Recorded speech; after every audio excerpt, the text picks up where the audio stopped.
Hola a todos, bienvenidos. Vamos con una nueva entrevista para sentarse y escuchar. Tengo un montón más guardadas realmente, pero bueno, estoy en medio de un proceso para un nuevo programa, para una nueva serie que va a dar mucho que hablar y eso me está quitando tiempo de grabar estos videos. Voy a intentar ya a partir de esta semana que estoy más tranquilo empezar a subirlos nuevamente porque realmente los comentarios que voy teniendo de todos ustedes son increíbles. Sí les recuerdo que todas las preguntas que quieran que responda las ponen para ir respondiendo en el podcast en La Huella OVNI, que lo pueden escuchar acá o lo pueden escuchar en Spotify. Hoy vamos a tener una entrevista con una ufóloga, una gran narradora y una gran amiga que se llama Ana Luisa Cid. Es una investigadora mexicana que ha trabajado muchísimo en el país, que tiene mucha relación con la televisión japonesa también, que ha recorrido diferentes zonas, que se ha encontrado con casos, que ha abierto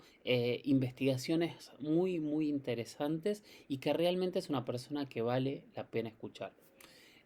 Como siempre, yo sé que me dicen, bueno, tu voz no se escucha en las entrevistas, es que son entrevistas muy viejas que nunca fueron pensadas para utilizarse de esta manera. Entonces, las preguntas no son lo importante, yo no soy lo importante en estas entrevistas, sino lo importante es lo que dicen los entrevistados.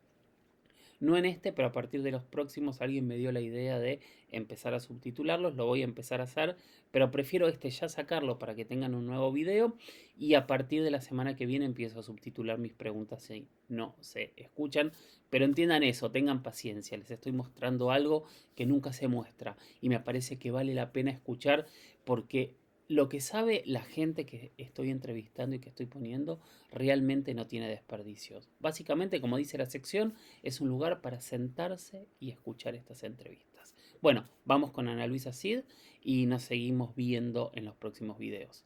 No se olviden de suscribirse acá, a Spotify. Pueden seguirme a mí en Instagram como Jorge Luis S oficial, en Twitter como Jorge Luis S-77. Y si quieren contarme historias en primera persona, si quieren mandarme audios para el podcast, lo pueden hacer a mi mail, que es las historias de George gmail.com, las historias de George gmail.com. Ahora sí, vamos con Ana Luisa. Háblame primero del caso de Cotlán, de Raúl Domínguez. El caso de Ocotlán de Raúl Domínguez es uno de los clásicos de la ufología mexicana. Se ha conservado al pasar de los años, al pasar del tiempo, cada vez más sólido, cada vez más verdadero. Este caso refiere a una persona con una calidad moral intachable. Sí, la calidad moral del señor Domínguez es indiscutible. Es una persona honesta, honrada. De hecho, él era un escéptico del tema ovni, no le interesaba. Fue a partir de que escuchó a unos policías de ahí de su localidad que hablaban de un platillo volador y que incluso lo habían fotografiado muy cerca de la patrulla. Él vio esas fotos, habló con los policías y de ahí surgió su curiosidad de saber si ese fenómeno era real. Estuvo observando el cielo por mucho tiempo, cuando en una ocasión en el mes de febrero de 1993 logró verlo a la distancia. Era muy semejante a lo que narraban los policías. Al verlo a la distancia, pues su curiosidad creció y quería verlo más de cerca. Lo que hizo fue que preparó bien su cámara, le puso un telefoto, porque él siempre supuso que lo vería a la distancia. Jamás se imaginó en realidad cómo se desarrolló su historia. Entonces él lo observaba desde la azotea de su casa. Posteriormente se le ocurrió subir al cerro. De hecho, él es propietario de la mitad del cerro, del Chiquihuitillo. Subir en la madrugada, porque la primera vez que lo vio fue en la madrugada. Entonces se le quedó a él esa situación de que era antes del amanecer. Empezó a subir al cerro con una mascota, un perro, un cachorro de nombre Lobo. Su perro lo acompañaba. Él en un principio invitó a amigos y familiares que lo acompañaran en esta búsqueda tan extraña, tan inusual, pero nadie quería ir con él. A don Raúl Domínguez le decían que estaba loco, que estaba mal, que vas a ir al cerro en la madrugada, pero él no cejó en los intentos. Y desde febrero que estuvo oyendo y observando, es en el mes de abril de ese año cuando logra las fotografías impactantes. A decir del señor Domínguez, él se siente en una piedra como a la mitad del cerro porque se sintió cansado, fatigado de la subida, estaba reposando cuando su perro comenzó a ladrar. Él imaginó que el perro había visto un caballo o algún animal, jamás pensó que se trataba del ovni. Ya después, con varias reacciones del animal diferentes, se percató que salió del cerro, este objeto lo vio de lejos, el objeto se le fue acercando. Imagínate la impresión de que algo tan grande, porque él estima que tenía 25 o 30 metros de diámetro, se acerque. Y fue tanta la cercanía que el señor percibió un leve zumbido que emitía este objeto y además su ropa, sus cabellos se levantaron como un claro efecto de estática. Así la hojarasca hizo lo mismo y el lomo del perro también se erizó. Él comenta que fue un momento impactante, inenarrable, indescriptible. Cuando terminó de pasar el ovni sobre su cabeza y ya lo tenía a cierta distancia, es cuando reaccionó que él tenía que tomar fotos. Tenía mucho tiempo buscando el fenómeno y ahora lo tenía ahí. Era para capturarlo con fotografía. Sacó de su maleta la cámara, traía un rollo de sensibilidad ASA 100 y es cuando captura las primeras fotografías. En ese momento este objeto tipo sombrero, como se le conoce, estaba oscuro, no tenía ninguna luz prendida, parecía todo pulido de una sola pieza, sin ventanas, sin compuertas. Sin embargo, ya empezaba a abrir por abajo un tipo de diafragma. Me cuenta el señor Domínguez que se veía cómo se abría algo en la parte inferior del objeto y esta giraba. Sin embargo, la superior estaba quieta, estaba estática. Entonces toma su cámara fotográfica, dispara las primeras fotografías, la primera con el temor hasta que la cámara no funcionara, por el decir de que los ovnis interrumpen la función de los aparatos. Cuando él escuchó el clic del obturador y cómo giraba el rollo, se dio cuenta que sí estaba funcionando la cámara, sigue tomando todas las demás y después se da cuenta que el objeto detiene su marcha y se queda fijo. Al quedarse fijo, prendió las luces, tanto arriba como la compuerta de abajo, ya eran luminosas. Regresa a la maleta, cambia el rollo por uno que traía pues, de repuesto, le decimos nosotros, uno de mayor sensibilidad, un ASA 400, y es cuando captura las otras fotografías. En verdad, sorprendentes, admirables. Al paso de los meses, otra persona captó una fotografía muy similar sobre la carretera de Ocotlán. Una de las teorías que nos maneja el testigo, el propio señor Domínguez, es que estos objetos siguen unas líneas energéticas. En ese momento de la aparición del ovni, estaban dinamitando rocas para crear una carretera ahí. Entonces él piensa que este objeto tomó una ruta alterna, por llamarlo así, no la ruta de siempre, y por eso él lo pudo ver. Que cuando nosotros afectamos la naturaleza, estos objetos también reaccionan o se manifiestan. Es una postura personal del señor Domínguez, muy válida, muy respetable en mi opinión. Otra cosa importante que vale la pena mencionar es que uno de los negativos fue analizado por un instituto oficial en Guadalajara, Jalisco, en donde encontraron de que algunas esferas estaban ingresando por la parte de abajo a este ovni. Entonces pensamos lo siguiente, puede ser que las luces, que claramente no son ventanas, es un juego de luces que trae este objeto, puede ser que esto sea un tipo de señal lumínica para unas esferas que recogió en el cerro.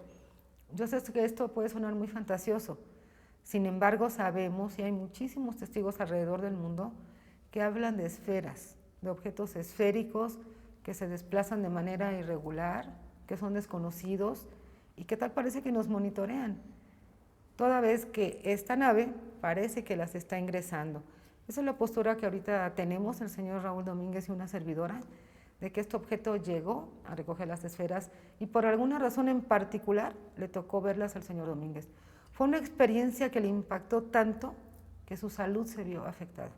Su sistema nervioso se resintió, empezó a padecer una despigmentación de la piel que se llama vitiligo, así como problemas digestivos. El señor tardó 3 días, dicho por él, en recuperarse plenamente del impacto. Sin embargo, él no culpa al objeto volador ni a ningún posible campo magnético que le hubiese afectado. Él dice que no estaba preparado para una emoción tan fuerte, tan grande de tenerlo cerca. Él siempre imaginó verlo de lejos, jamás sobre su cabeza. Otra cosa que a él le impactó bastante fue el movimiento. Él comenta que venía dando tumbos, no era un vuelo parejo, rectilíneo, estable, no, venía de esta forma, parecía que se fuera a caer. Entonces él llegó a pensar, se me va a caer en la cabeza. Además, el hecho de sacar una cámara y apuntarle. El otro temor era, no vayan a pensar que esto es un arma y que les quiero hacer daño. Muchos temores pasaron por su mente, sin embargo los venció. Y gracias a que los venció es que ahora tenemos esas evidencias mexicanas que se han convertido en uno de los casos más sólidos de mi país. ¿Qué vamos a hacer con ese caso nosotros? Vamos a ir a hablar con él, vamos a analizar los negativos y vamos a intentar ver si hay una forma de inventar esa foto. En este caso en particular, vale mucho la pena hablar con el testigo y visitar el lugar, estar en el lugar de los hechos, conocer el entorno que lo rodea, cómo es su vida familiar, porque también el testigo tiene mucho que ver en la historia. No es nada más la foto, no es nada más la imagen, hay una historia que lo respalda y esta historia tiene un personaje y es Raúl Domínguez. Para mí lo ideal es acudir a Ocotlán, Jalisco, conocer la población, el entorno y la historia directamente de parte del testigo. Ya revisando las fotografías podemos hacer análisis y podemos tratar de recrearlo también, pero tomando en cuenta la tecnología de aquel tiempo. Estamos hablando de 1993. ¿Qué herramientas pudo él haber tenido en el supuesto que esto sea una broma? Vamos a llamarle así. ¿Qué herramientas pudo él haber tenido para recrearlo? Todas las veces que he revisado sus fotografías de manera simple, visual, cada vez las encuentro más contundentes, más sólidas. Pero en esta ocasión, con el grupo de ustedes, podemos hacer análisis a los negativos y tratar de replicar lo que fotografía don Raúl Domínguez. Perfecto. Ixmul, ¿qué pasó en Ixmul? Ixmul es una población en Yucatán, donde ocurrió un hecho hasta ahorita sin precedente. El 22 de septiembre del 2013, al parecer un objeto se impactó en la tierra proveniente del cielo. Los testigos describen, la mayoría acudían a una función de circo, era día domingo. Describen que una bola de fuego, tal cual, cayó del cielo e impactó en uno de los cerros. Acudieron al lugar de los hechos y encontraron un tipo de explosión, por llamarle de alguna forma, porque en realidad en la zona no hay nada quemado, nada se ve quemado, los árboles se ven intactos, la naturaleza se ve intacta.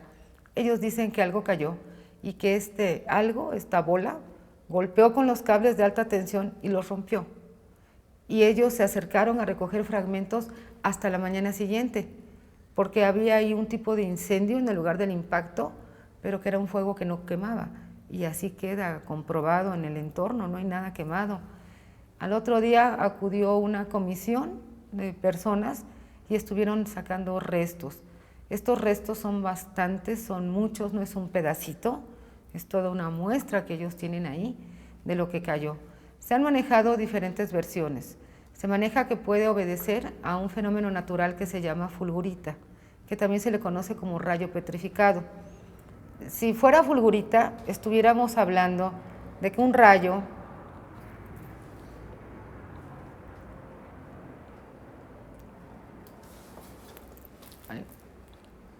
Si habláramos del fenómeno de fulgurita, que también se le conoce como rayo petrificado, estaríamos hablando de que algo que cayó hizo ahí corriente eléctrica muy fuerte, pudieron ser los cables de alta tensión que generaron un gran número de voltios, pudo haber sido un relámpago y vitrificó, hizo vidrio la arcilla de ese lugar. Eso es una postura de que en realidad se trató de fulgurita. La otra que ya se está descartando es que pudo ser algún tipo de meteorito. Sin embargo, cuando tocamos los fragmentos no corresponden a meteorito. Son fragmentos que pesan poco, son livianos. Un meteorito no es liviano. Esas son las dos posturas que se manejan ahorita y la de los pobladores, que es la de un objeto volador no identificado impactado en tierra. Es curioso que en el terreno sí se encuentran los cables de alta tensión, pero no están rotos como lo hubiera hecho. Dicen que cayó un árbol y que lo rompió. Si cae un árbol y rompe un cable de alta tensión, se rompería de esta manera nada más. Sin embargo, los pobladores encontraron fragmentos de diferentes tamaños como algo partido. Para mí sigue siendo un caso intrigante, que se debe de estudiar más, que se debe de poner más atención de lo que pasó allí en Ixmul. No puede quedar simplemente en un fenómeno natural o en una alucinación colectiva de los pobladores, porque creo que no se trata de eso. A mí me entregaron un video donde claramente se ve cómo está ahí haciendo un juego de luces, emite un sonido. Es un video muy interesante porque tampoco corresponde a cables de alta tensión. Los cables de alta tensión no pueden estar tantas horas de esta manera reaccionando en un cortocircuito. Gabriela Goldsmith. Sobre el caso de Gabriela Goldsmith también es muy interesante. Ella es una actriz mexicana muy conocida, muy respetable, y en esta ocasión es la primera vez que nos habla de ovnis. Ella me refirió desde su primer avistamiento. Su primer avistamiento ocurrió cuando ella tenía 11 años, era una niña, se encontraba en el balcón de su casa, acababa de temblar, ese día sucedió un sismo fuerte en la Ciudad de México, entonces ella se asomó a su balcón, reitero, siendo una niña, y ella anhelaba ver algo raro en el cielo, es una persona sumamente sensible. Cuando se empezó a dar cuenta que había un grupo de nubes muy raras, nubes que se agrupaban, que subían, que bajaban, se espantó. Ella sintió que tanto los llamó que le hicieron caso. Ella intuyó que eso no era un fenómeno natural, que no era algo normal, y le llamó a su mamá. Gaby me cuenta que se espantó muchísimo, incluso se escondió debajo de la cama y que se tapaba así la cara y decía, perdónenme, perdónenme. Ella sintió como que los interrumpió, como que en algo interrumpió lo que ellos estaban haciendo. Sin embargo, esta sensibilidad que la caracteriza, bueno, la va a acompañar durante toda su vida. Y no fue el único avistamiento que tuvo, fue el primero, pero no el único. Tuvo otro también hace algunos años ya siendo actriz en compañía de su colega, amiga, también actriz Pilar Escalante. Ellas iban a grabar un documental de una empresa muy conocida en México sobre la Navidad y se dirigían a un rancho que es conocido como el Rancho Domecq, donde se hacen eventos sociales, grabaciones, eventos con caballos, en fin, un lugar precioso que se encuentra en el Estado de México. Iba una caravana de 2 camiones llenos de actores, de equipo técnico, y Gabriela iba en su auto y su amiga Pilar también en su auto. Van sobre la carretera, Gaby no iba conduciendo, va en el lugar del copiloto, va viendo hacia el cielo y se dio cuenta que había algo raro en el cielo. Ella al principio observa una esfera luminosa que hacía movimientos hacia arriba, hacia abajo y después a los lados, como formando una cruz en el cielo. Claramente eso no puede ser normal, eso no lo hace un avión, eso no lo hace una estrella fugaz, eso no lo hace un globo. A ella le quedó muy claro que estaba viendo algo raro, pero no solo eso, sino que al cabo de unos minutos se unió otra esfera y ya eran 2 las que estaban haciendo en el cielo este juego tan interesante, tan enigmático. Entonces Gabriela se comunicó con su celular, que antes eran unos celulares muy pesados, que aquí en México les decíamos de ladrillo, los celulares de ladrillo. Se comunicó con su celular en el otro auto donde iba su amiga Pilar y ambas, las 2 actrices, presenciaron eso. Además, Gabriela me ha comentado de un tipo de sueños, pues muy interesantes, en donde ella ha visitado otro planeta. Ella describe un planeta con agua, donde los habitantes son como delfines. Ella puede entrar con ellos al agua, respirar en el agua, y han despertado esa sensibilidad. Hablando con otros investigadores y contactados, ellos describen que podría ser el planeta Sirio, o algún planeta de la constelación de Sirio, por la característica del agua y de los delfines. De tal forma que el fenómeno ovni no distingue profesión, sexo, edad, posición social.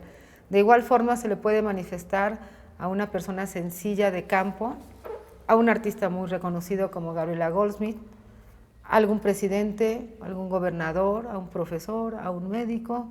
Es un fenómeno para todos, depende de la sensibilidad de cada persona y la apertura que tengamos al mismo. Y también depende del contexto histórico en el cual estamos viviendo, porque el fenómeno ovni en México no es cuestión de histeria, sino de historia. Tenemos una historia. ¿Existe el fenómeno ovni? Quítate el pelo de la boca. Ahí. El fenómeno ovni como tal sí existe. Lo que sería muy difícil es darle una explicación. Pienso que es multifactorial, depende de muchos factores, depende del contexto histórico y no podemos explicar con una sola premisa todo el fenómeno ovni. Un segundo. ¿Vamos?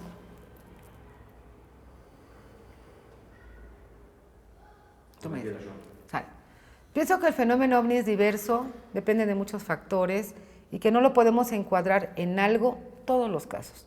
Por ejemplo, no podemos decir que todos los avistamientos y todos los videos que hay tienen una procedencia extraterrestre. Sería muy atrevido, sería muy arriesgado. Tampoco podemos decir que todo es mentira, porque no es posible que a cabo de la historia de tantos años lo han reportado muchas personas, desde las culturas mesoamericanas, desde las crónicas que hay de la conquista en México, hasta actualmente pilotos, controladores de radar, personas muy capacitadas. Por tanto, estoy convencida que el fenómeno ovni es una realidad, pero que no es fácil encontrar una explicación. No dudo que en algunos casos se trate de visitas de otra civilización.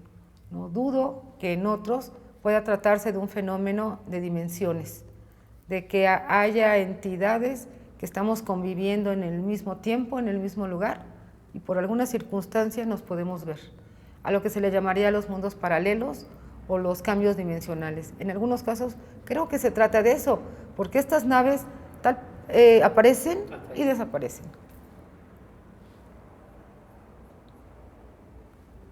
Bien.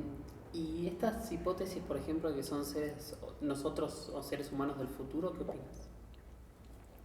También pienso que en otras situaciones pueden ser viajeros del futuro, que dicen que somos nosotros mismos del futuro, que estamos regresando.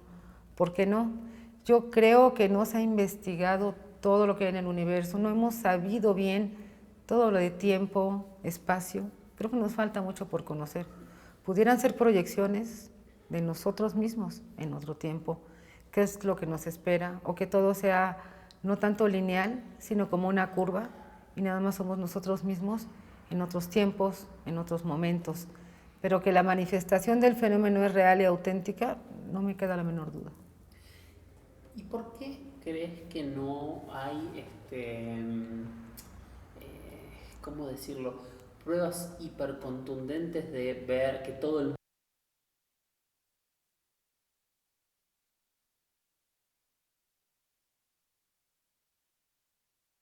¿Por qué no hay pruebas así súper concretas de tener un extraterrestre frente nuestro? ¿Cómo?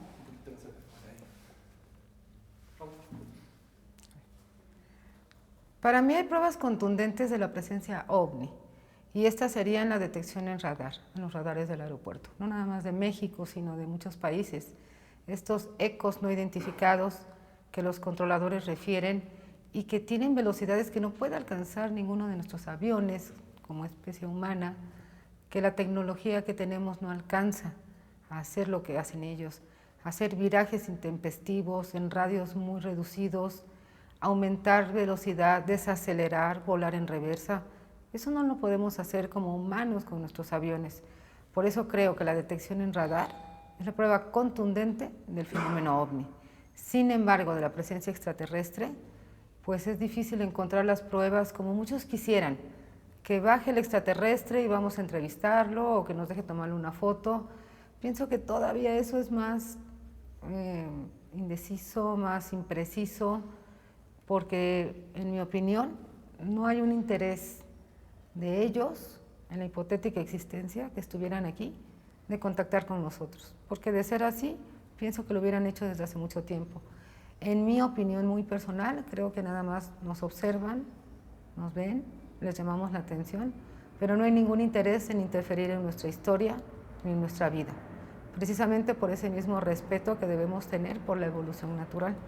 Pero retomando del fenómeno ovni, para mí se prueba contundente, y es la detección en radar, así como los testimonios de los astronautas que han dicho observar fenómenos extraños en el espacio.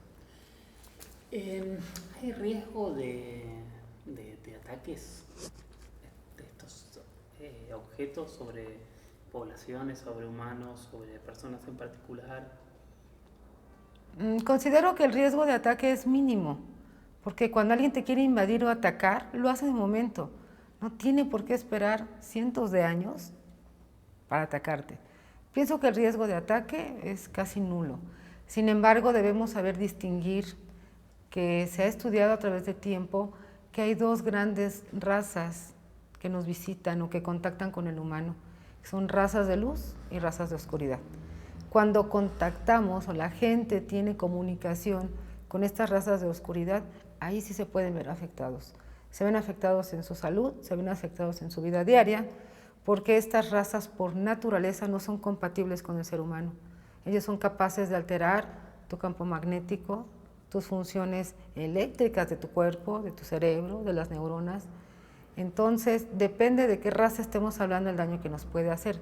Pero manejarlo como una invasión como tal, como en las películas de Hollywood, que nos vienen a conquistar, pienso que no, porque ya hubiera sucedido. No hay por qué esperar tanto tiempo para conquistar algo. Bien. ¿El ser humano busca comunicarse con culturas de otros mundos? ¿Cómo? Sí, el ser humano, la mayoría, no todos, ¿verdad? Busca este contacto, esta comunicación en el anhelo de mejorar su vida. Quiero contactar con ellos para que me ayuden a sanar una enfermedad. Quiero contactar con ellos para que me ayuden en un problema económico o en alguna situación en particular. Pienso, respetando todos los puntos de vista, que debemos seguir nuestra propia evolución y vida. Si en algún momento encontramos con ellos, hasta saber con qué tipo de raza estamos contactando. ¿Cómo me voy a dar cuenta? No me importa su apariencia física. Las razas de oscuridad pueden hacer un camuflaje de su experiencia y presentarse al testigo como el abuelito que se acaba de morir, como una persona muy querida. ¿Cómo nos damos cuenta? Por la sensación. Si alguna aparición o encuentro visual nos provoca malestar físico como náusea, mareo, dolor de cuerpo, no tengas duda que estás ante una entidad de oscuridad. Pero el ser humano tenemos una herramienta muy valiosa que pocas veces la usamos, que es tu fuerza interior y el libre albedrío. Con ese libre albedrío tú puedes decretar fuertemente, y no es necesario gritar, sino esta fuerza interna, que tú no quieres contacto con esas razas de oscuridad, que rompes todo contacto hoy, mañana y siempre con razas de oscuridad. De esta manera, si nosotros estamos pidiendo un contacto, estamos abriendo un canal. Al abrir un canal es como abrir la puerta de tu casa. Puede entrar a tu casa cualquier tipo de persona. Cualquier persona que pasa puede entrar porque tú le estás diciendo, ven, tú lo estás llamando. Entonces, de la misma manera que puede entrar un contacto que te traiga tranquilidad, que te dé algunos conocimientos, como ha pasado con algunos contactados, también puede entrar alguna entidad que te cause un daño en tu salud y en tu estabilidad emocional. Por tanto, yo sugiero a las personas que anhelan tener un contacto con otras entidades, con otras civilizaciones, que seamos selectivos, que no es abrir mi puerta, abrir mi mente a todo, sino pedir esa fuerza que tenemos los humanos, ejercerla. Si van a pedir un contacto, pídanla con razas de luz, con razas de bien, que no nos van a causar ningún daño ni nos van a desequilibrar en nuestra vida. ¿Por qué lo buscamos? Porque siempre hay el anhelo de alguien que tenga más fuerza que nosotros, que venga y que nos ayude. Sin embargo, sería injusto que alguien viniera a resolver nuestros problemas. Lo que hemos causado como especie humana con nuestro planeta, con nuestro entorno, pues somos nosotros mismos los que lo tenemos que resolver porque nosotros lo creamos. Pero no es nada anormal, nada raro, que el ser humano, especialmente el mexicano, tenemos este pensamiento mágico religioso que nos hace un pueblo muy abierto al fenómeno ovni. Y yo a lo que invito es a eso, que reflexionemos y que seamos muy selectivos. ¿Sabes lo que son las líneas de Babic? ¿De qué? Las líneas de Babic. Las conozco como las líneas ley, son las mismas. Sí. Tú me dices. También se dice que el planeta Tierra está atravesado por diferentes líneas que corren como las venas de nuestro cuerpo, que transmiten energía, energía de tipo natural. En algunas regiones se juntan estas líneas y forman vórtices y forman centros de poder, como también se comenta que es México, y regiones muy en particular como Tepoztlán, Morelos, donde se dice que 7 líneas ley se conjuntan ahí. Incluso algunos pueblos en el norte, los tarahumaras, los indios Hopi, son descalzos con sus pies, con su planta. Ellos sienten en el suelo dónde están esas líneas y es donde establecen sus hogares, donde establecen sus casas, porque allí es donde fluye mejor la energía. Me gusta esa teoría, la adopto, la acepto, no me parece extraño que estas corrientes energéticas existan y que estén recorriendo nuestro planeta y que también estos artefactos se guíen de ellas, porque se dice que estos siguen las líneas ley, que en el oriente se lo conoce como las líneas del dragón, porque tenían esa fuerza del dragón. Entonces puede ser, y aquí cabe volver a citar el caso de Ocotlán. El señor Domínguez dice que en ese momento estaban dinamitando la carretera, a lo mejor estaban afectando alguna línea ley, alguna línea de energía, y por eso el fenómeno ovni se presentó de manera inusual.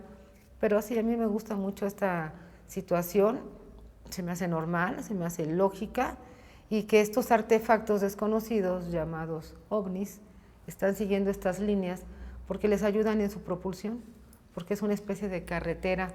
Incluso hay algunos centros ceremoniales antiguos que están unidos en la misma línea. ¿Por qué hay informes secretos y ocultos sobre investigaciones sobre el fenómeno ovni?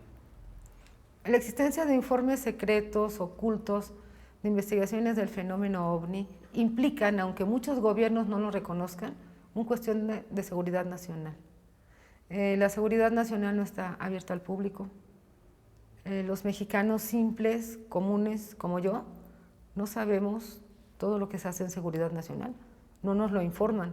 Pienso que el fenómeno ovni puede formar parte de esta estrategia de seguridad nacional. ¿Por qué?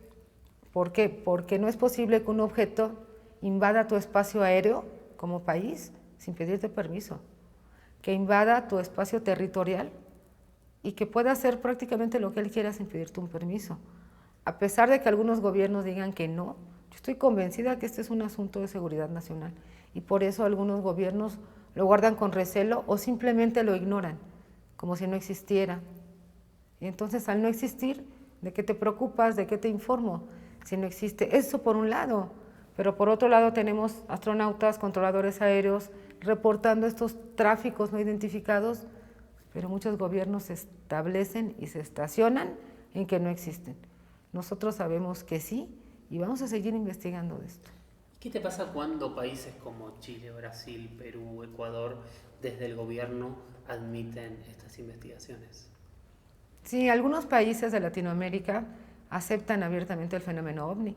Incluso se crean comisiones interdisciplinarias con civiles y militares que en conjunto investigan el fenómeno. A mí esto me parece fabuloso y me encantaría que en mi país, que en México, existiera alguna comisión así. Sin embargo, bueno, cada país, cada gobierno tiene su forma de trabajo, tiene su perspectiva, su mentalidad. Sin embargo, yo le agradezco al de mi nación que no hay censura. Puedo hablar de este tema en cualquier programa, en cualquier momento, no interfiere en mi trabajo, no interfiere en mi vida diaria. Puedo hablar abiertamente de esto, eso es un gran avance. El que no se te censure, el que no se te prohíba poderlo hacer. Sin embargo, seguimos investigando, pero bueno, nosotros seguimos investigando, en lo particular agradecida con el gobierno de mi país que me permite hacerlo. No interrumpe para nada. No te dice esto, no lo digas, no te llega una notificación. Hay esta libertad, esta apertura. Y así lo voy a seguir haciendo porque estoy convencida de que existe y de que amerita un estudio. Creo que merecemos saber y comprender esa presencia que invade el cielo, esa presencia que de momento interrumpe en la vida diaria o la cambia completamente, como el caso de Raúl Domínguez. Queremos saber, es lo que queremos. ¿Existe una, cómo decirlo, una categoría de testigos? ¿Qué diferencia hay si el testigo es un policía o un controlador o un señor que vive en una plaza tirado? Bueno, aquí en México sí hay un distingo o un rango de testigos. La mayoría somos civiles, personas comunes y corrientes, pero hay otro pequeño grupo que son de gran importancia, que son llamados testigos de élite, testigos de primer nivel, algunos por el rango que ostentan en cuanto a su trabajo o en la milicia, y otros por su preparación aeronáutica. Por decirte, los pilotos aviadores, controladores aéreos, mecánicos en aviación son considerados testigos de primer nivel, porque ellos tienen menos posibilidad de equivocarse ante un fenómeno aéreo que nosotros, que no tenemos ese conocimiento aeronáutico. Sin embargo, para el investigador OVNI, todos los testimonios son importantes. Así sea de la persona de campo más sencilla y más humilde, hasta la de un renombrado militar, un reconocido artista, todos son válidos y con esto se forma un bagaje de lo que está ocurriendo en México. ¿Latinoamérica es una región especial para el fenómeno ovni? Pienso que Latinoamérica es una región especial. Algo debe tener en su suelo, en su agua, en su ambiente, que lo atrae. Aparte la calidez de las personas, nuestra cultura. Tenemos una cultura prehispánica que nos respalda, donde la mayoría de estas civilizaciones acudían a un pensamiento mágico religioso. En toda esta región de Latinoamérica las culturas aluden a dioses, aluden a entidades venidas del cielo y nada más cambian de nombre, pero las historias son las mismas. Le podemos llamar Quetzalcóatl, le podemos llamar Cuculcán, se le dice de diferentes nombres, pero en muchas se habla de alguien que vino del cielo, les dio enseñanza, les dio forma de mejorar su vida y se fue y prometió regresar. Esa historia es muy constante. No creo que haya sido una imaginación en colectivo de diferentes culturas en distintos tiempos. Algo ha de haber geográficamente, naturalmente, que atrae a este fenómeno. Y te digo, nosotros con esta cultura de que existen dioses, de rituales, somos muy abiertos a estas situaciones, lo aceptamos y lo aceptamos. Y quizá a mayor aceptación, mayor presencia. Muchísimas gracias. De nada.